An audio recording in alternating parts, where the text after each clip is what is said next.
அடுத்ததாக நம்முடன் இணைப்பில் இருக்கிறார் மூத்த பத்திரிகையாளர் திரு பாக்கி அவர்கள். சார் வணக்கம். வணக்கம்மா. சார், நீங்க பார்த்திருப்பீங்க, அதிமுக எம்எல்ஏ சி விஜயபாஸ்கர் அவர்கள் தனது பதவியை ராஜினாமா பண்ணியிருக்காங்க.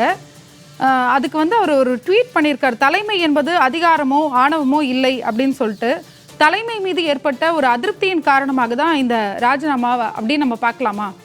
கண்டிப்பா. இந்த ஏற்கனவே அதிமுக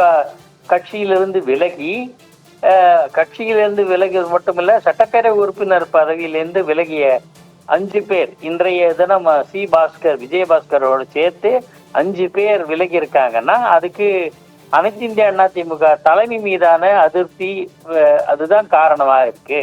4 பேர் ஏற்கனவே விலகிய 4 பேர் இப்போது விஜயபாஸ்கர் உட்பட.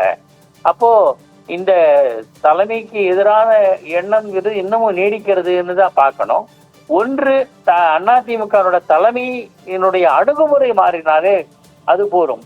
எல்லோரையும் அரவணைத்து செல்கிற அந்த மனப்பான்மை வந்தாலும் யாருமே எடப்பாடி பழனிசாமி 2 தினங்களுக்கு முன்பு சி.வி. சண்முகம் அவரும் கடும் அதிருப்தியில இருக்காரு.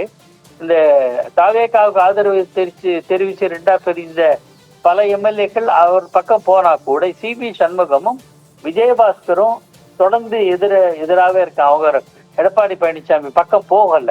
அவங்க கோபத்திலையும் வெறுப்புலையும் அதாவது அதிருப்தியிலையும் இருக்காங்க. ஆனாலும் சி.வி. சண்முகம் 2 தினங்களுக்கு போன எங்கள் பொதுச் செயலாளர் எடப்பாடி பழனிசாமி தான் சொல்லியிருக்காரு. அதாவது எடப்பாடி பழனிசாமியின் அணுகுமுறை மாற வேண்டும் என்பதுதான் குறிக்கோளாக தெரிகிறது.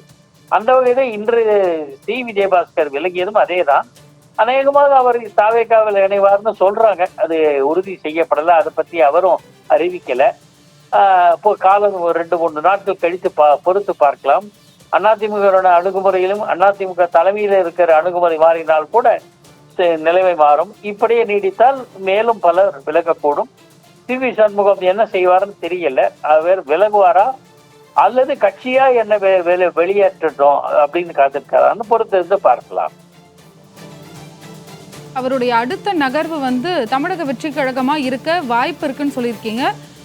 இணைப்பில் உங்களுடைய கருத்துக்களை பதிவு செய்தமைக்கு நன்றி திரு பாக்கி சார்.